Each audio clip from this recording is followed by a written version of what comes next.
So let's start off with what exactly is the difference between Git and GitHub. So a lot of people think that they're the same because both have the terms Git in it, but it's not really the same. So there's a big difference. So now let's try to understand what exactly this difference is. So Git is a distributed version control system. So as you can see, we have a server and we have two computers. So let's think that the server is something that's sitting on the cloud somewhere in the world, whereas computer A could, for example, be me, and computer A could be me, and computer B could be Vinayak, for example. And let's say each of us are working on certain files. So for example, let's say we are working on some project and I'm doing one part of the project. So a project can be subdivided into modules. So I could be working on one module while Vinayak could be working on another module. So that way we can have parallel development, and it's much easier rather than me sitting and making two modules, then he's sitting and reviewing it and all such complicated process. So this simplifies development and it reduces a lot of time. So it's all about, like making sure that we can collaborate easily, and at the same time, an extra feature that we get is version control. So what that means is at any point in time, I can go back in time as well. So for example, let's say in version 1 of my file A, I said hi, and later on in version 2, I put it as hello.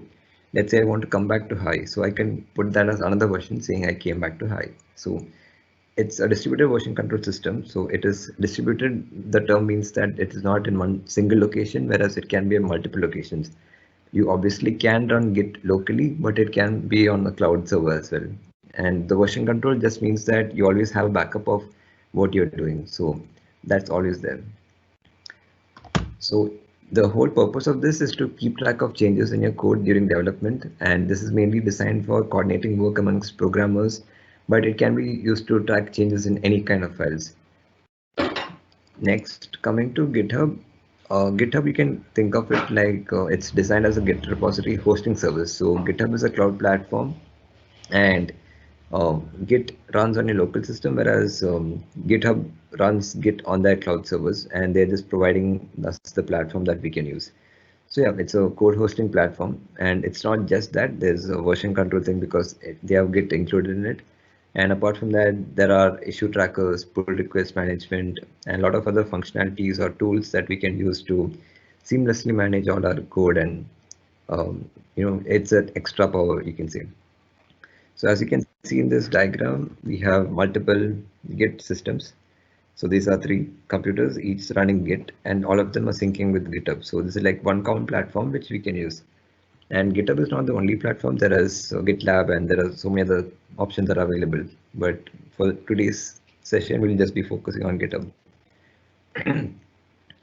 And this is an overview of what exactly the difference is. So in Git, basically we install it on our local system, whereas GitHub is a hosting repository service and it runs on the cloud. And Git and GitHub both have the branching model, but GitHub is something that is on the cloud, so anyone can access it, whereas Git is only within our system. But ultimately, both have Git. That's the main logic behind it. So coming to how Git works. So we have a working directory. This can be our local system where we are working on a couple of files. And in those files, we can add a few files. Like let's say you have files A, B, C. We can add, let's say, A and B. And I could only push that particular file. But if I want to add A, B, C, all three of them, I could add all three of them as well. So every time I'm doing a git add, I'm just picking files from my working directory and I'm sending it to my staging area. So you can think of it like I'm writing a letter in my working directory, and then I am signing the letter, or I am like putting the letter into an envelope. So that is basically the staging area. So I'm just grouping things together so I can manage all my files. And then I am signing the letter and I'm sealing the letter. That is basically this commit. So what this add does is it takes files from the working directory and puts it to the staging directory. It can be all the files, it can be one file, it can be any number of files. We can specifically pick what we want. And from the staging area, we commit to the repository. So this commit is basically us saying that so and so files have had so and so changes, and it is done by so and so person. So that's this git commit process. So every time we do a commit, it takes the files from the staging area and puts it into the repository. And there might be files that are behind the working directory, but that doesn't come over. Only the files that got added come here, and then those files get carried on to the repository. And this repository can again be something on the local system, but it can be something on the cloud as well. So coming to the next slide. These are a few common terms in GitHub, or common things that we usually see when you're working with Git platforms. So repository is nothing but a collection of code. So you can call it something like a place where we can store a bunch of code or a collection of code. That's essentially what a repository is. Branches are like specific instances where, or a separate part of the repository where we can isolate code, or we can like work separately. So for example, let's say we have a repository for building a hall management system, for example. So I could have one branch for one feature. So let's say I'm making the authentication system and Vinayak is making a registration system. So ultimately both of them have to be integrated together. So while I'm working on the authentication system, instead of both of us sitting on the same branch and like, clashing between our works, we can work on two separate things and we can combine them together once we are done working. So that's the concept of branches. And commits, like I said, it's us just adding files together and signing it. So each commit is like a checkpoint. You can always go back to checkpoint. You can come forward also. Coming forward is nothing but you creating new files or making some changes and you're going forward. And going back is anytime, because we have the version control, it's we can always go back in time. Issues are just to keep track of things. So for example, I could create an issue saying next module should be teacher login, or next this thing should be a hall booking, something like that. So issues are nothing but to keep track of things. So it could be a bug report, it could be a feature request, it can be any type of issue. And pull requests are nothing but code samples which are sent into the repository to fix particular issues. And it can be that the issue is listed, but certain cases it can be that the issues aren't present at all. So, but either ways, a pull request can be sent, but the right way to do it is create an issue first, then create a pull request and link the pull request to the issue. So a pull request can have multiple commits, and that comes from one branch into our main branch, which is nothing but in a repository. So I know that sounds very complicated or very technical, but we'll be giving you a demo to really make you understand what exactly it is. So don't worry about that. But if you have any questions, you can put it up in the FAQ. So yeah, let's have a quick demo for this repository. And the main difference is that when you are creating a normal repository, it's just a folder where you are putting random files together. Whereas a Git repository, how you can identify it is there'll be a .git folder which is hidden, and you won't be able to see it naturally. So unless you, for example, if you're using Windows, if you're what do you say? If you enable the hidden folder option, then you'll be able to see the this particular folder. So that's what it is, and that's how we can differentiate between a normal repository and a Git repository. And like I said, you can always in time, or you can check the history. It's all. And branches, like I said, this is the master branch which we are always working on.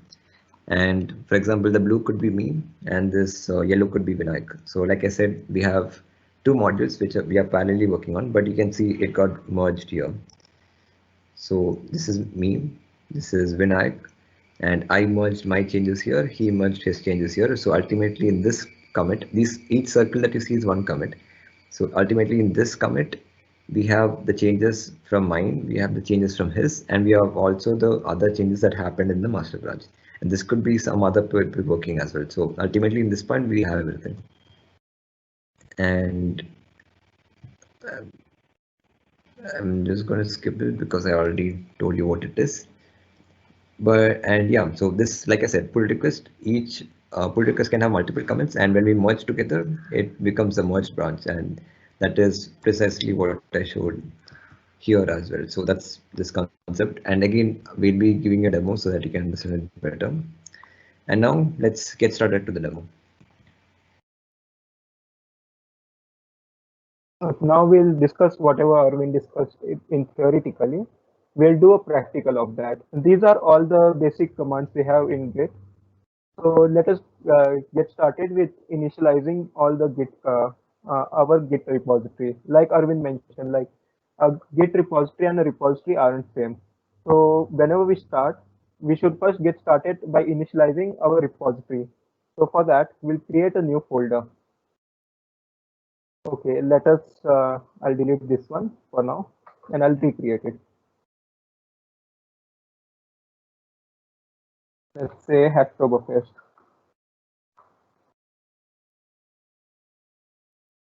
And in this, I'll create a, I'll open terminal and then I'll type out git initialize, which is git init. It will initialize my repository and create all the it will prepare for all the commits I make. It will store all the history. And you may also notice that we have a folder created for this configuration of a git repository. So moving back, so now let us get started with coding part. So let's say we created our repository and we are working on the project which is required. So let's say I create a README file. In any repository, we make README file so that it is a place where we explain how what is our project and what we want to do. So for this purpose, we are just demonstrating what how Git works. So let us say demo of Hacktoberfest. All right, and then we'll save this. Now I'll open terminal again and I'll type git status. Okay, I made a typo. I'll type git status. It will show that there are no commits done yet. And also we created a readme file which is not tracked by git yet. So to track that file, what we'll do is we'll type git add. The dot here is for the path of our file. Since we want to track all the files in our repository, we'll just type dot. It will add all the files, which is just a readme file. And when we type git status again, show that this file is being tracked and that's why it's shown in green color. So, okay, we created our first change in our repository. So, but we don't have the history of it yet. If we make any changes to it, we won't have the previous version. So to create a history, what we do is we use the command get commit and we'll type out our message along with it. Let's say initialize readme. Always make sure that your commit messages are short and it describes what you did. Writing long text will not help because we'll have many commits in a single page and we have to go through each one of them quickly. So keep it short and descriptive. So I'll put in my password and yeah, now we have a history created. We can check our history by typing git log. So it says I created a commit, I need readme. Okay, to demonstrate this properly, let us make another change. Let's say I create another line and type line 2 and I save it. Again, my file has some changes and again I'll have to add this file for tracking. Again, I have to commit the message. Let's say added line 2. Yes, now it says that we have created a file and that file has changed and we have added 3 lines in it and deleted 1 line in it. It will show like this for each file we have created, that what changes are made and uh, how many lines are being changed. So again, to view the all the commits we made, we could type git log. It will show our files change. Okay, so now that we made the changes, let us see what changes we made. So that is done by typing git diff. It will show the difference. Right now I have committed my changes. So what is happening is it is showing that my changes have been committed and there are no further changes made. Now let us move on to other commands. The other commands we have are, okay, we have covered all these commands. Let us check how to manage different versions of a code. We just now learned how to create history. Now let us check how we manage different history and how we combine it into one. So to do that, we'll open our studio code and then we'll create a new branch. New branch is created by typing git branch and the branch name. Let's say version 1. It will create a new branch. To now that we have created a new branch, let's see whether the branch is created or not. So to verify that, let's type git branch list. So now I have two branches where one is the master branch, which is made by default, and the other one we have created version 1, which we just created. To switch to our version 1 branch, we can type git checkout and then the branch name. To switch to version 1.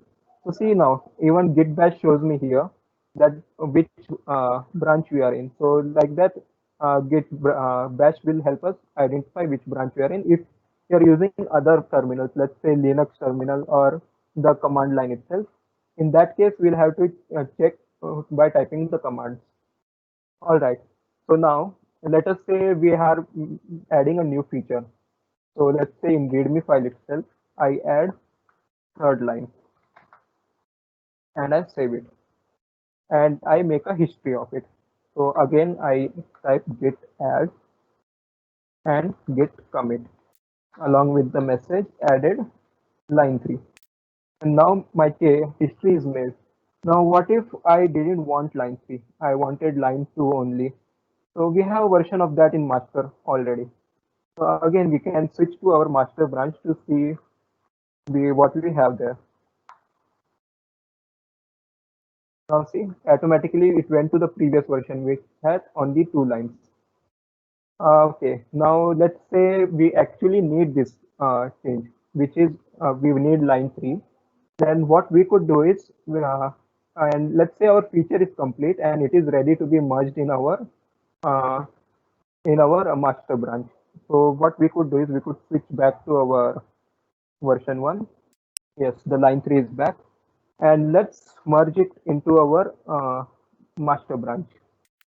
Okay, to switch it into switch to get our master get the changes of version 1 into our master branch, what we have to do is we could go to our master branch instead and then we type git merge version 1, and now the changes in the branch version 1 is available in our master branch and automatically updated. Okay, so this was all about managing the branches. Okay, to let's say now we missed another command which is deleting the branch. So to delete, let's say our changes are already in master now. So we don't need version 1. So what we could do is we could just type git branch and delete version 1. Now it has deleted version 1 and we could check it again by typing git branch and list. Now you see only master branch is there. So this is all about how Git works.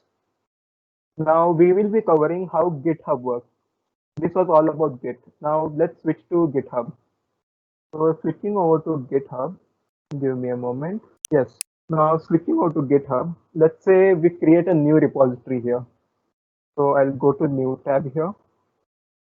I'll write Hacktoberfest repository 2 because we are creating it another time. So I'll name it repository 2.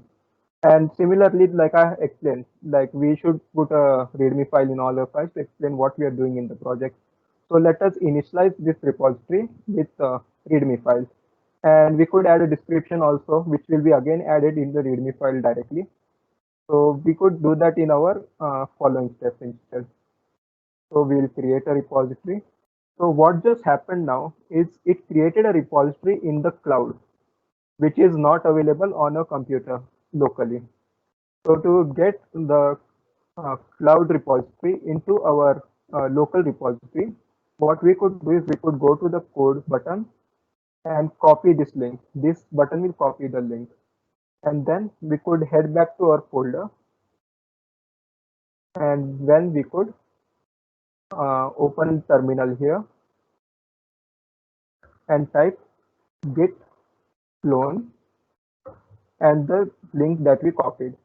Now what it is doing is it is downloading all the content from the cloud into a computer. So yes, now that we have downloaded it, we'll see that Hacktoberfest repository 2 is already there in our local computer. Now let's open it, and we also initialize it with the README file. Now what we could do is let's open this as well in our text editor or the code editor, and let's edit README file again. So yeah, to add a description, we could just uh, add another line. By the way, we are using Markdown language here. Markdown is basically what we could use to add headings, like a single hash means heading 1, a triple hash means 3 headings. So all this is available, this tutorial is available on the GitHub as well. So after we complete how we push our changes into our cloud repository, we'll be covering that as well. So moving on, we could type here, this is a demo repository to explain how GitHub works, and we'll save it, and then we'll open our terminal again. Now this time we have by default GitHub creates main branch, but Git creates master branch. So that part we have to take part, but since we are cloning it already, so it knows which all versions are available. That's why it chose to have main itself. So again, we could go into a Git and add this to our history. I'll type it as initial commit. And now we have created our history. Now, if we check into our online cloud repository, you will see that our changes are not here yet. So what we could do is we could, since we have created our changes locally, now we have to push it to the cloud. So as I said, the keyword is push. So we could type git push. So now what it is doing is it is uploading our changes to the GitHub cloud server, and that way now our changes should be available in a repository. Yes, our changes are available here.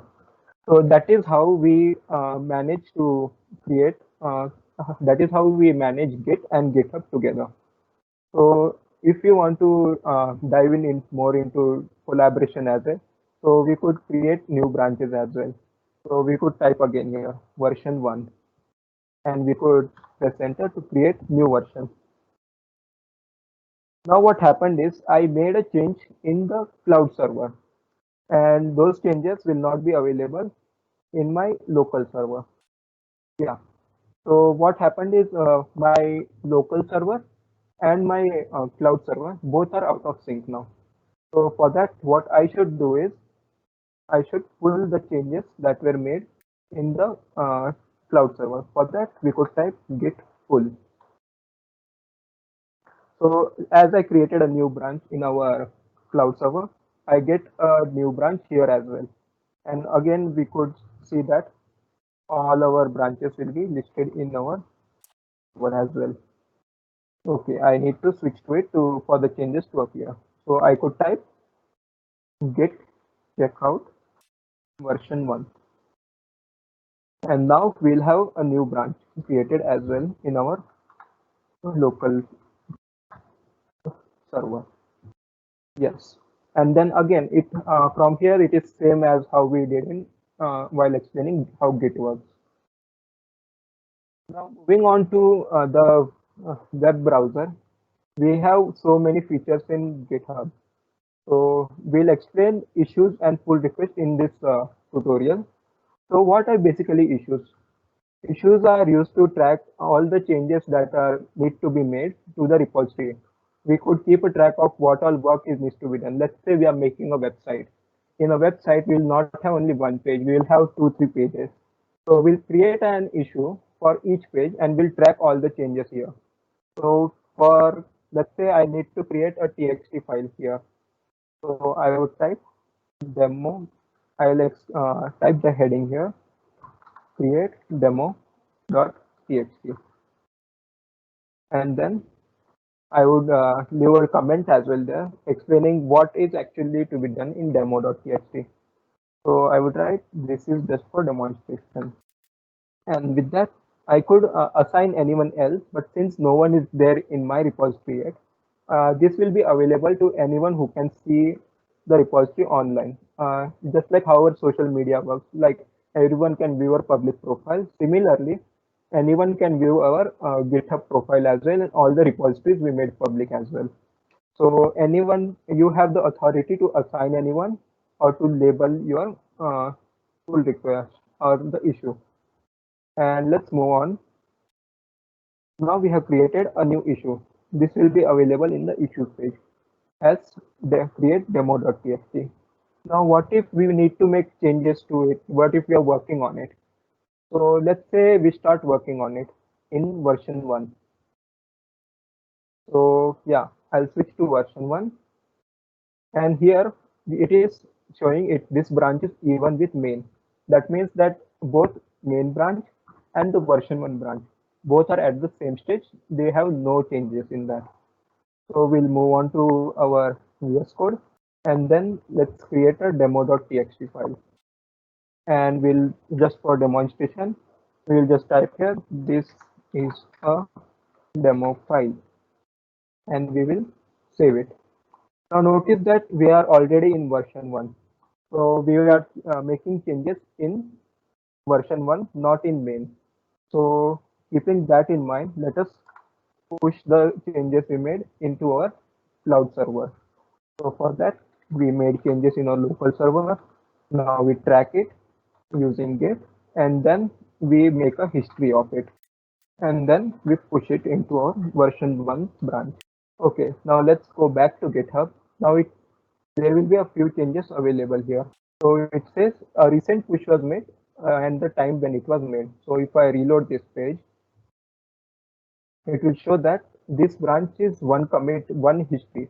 Here we should see that how many times we are committing, that many histories we are creating. So one commit ahead of main. So, and I want to merge this into the main branch using GitHub. So what we do is we create a pull request. And a pull request is basically you are sending a pull request to someone who has to verify your changes and then merge it into his own code as well. So this is again, we have to the same procedure as our issues. We add a comment explaining what we did. So we did a demonstration, and then we could add reviewers. Since this is our own repository, we have the control of who is reviewer, who is it is assigned to, and we could create labels as well for it. These are from projects and milestones. We could create milestones and projects so that we could track when is our deadline and what all is in progress right now. For that, we could use projects and milestones. And since we are also fixing the issues which are created in our issue 1, which we created later here. So we could use a keyword called fixes, and when we type hash, it will show that what all was created. So since this is a new pull request, this will be after 1, we'll have number 2. Issues and pull requests will get such numbers associated to them. So we could just type fixes 1. So what will happen now is this pull request and the issue will be associated to each other, and when the person who is reviewing and getting the changes in his repository, what he will do if he changes the issue, or let's say he takes some changes and closes this pull request, that this task has been done, now I'm closing this pull request, he'll do say like that, and then he'll close that pull request. Then what will happen is number 1 will also be closed automatically since that task is already done. So we create a pull request now, and yes, it is checking whether it can merge without any conflicts. So what happens is sometimes changes are made simultaneously without making histories, and then what happens is that one person gets a different history than another person. in two different branches. In that case, the Git will not know which changes are to be taken. During that time, we'll have conflict. So that's why it is very important that we try to avoid conflicts and collaborate together properly. So let us merge our version 1 branch with master or the main. So we will click on merge changes and confirm merge. And then this could be closed. This was closed. So what happened now when I go to issues, that issue is also automatically closed and our main branch also has demo file in it. And that way, this is how we use GitHub. Yes. So we covered all this. We covered how to use GitHub. Thanks for joining. Watch out for the next season.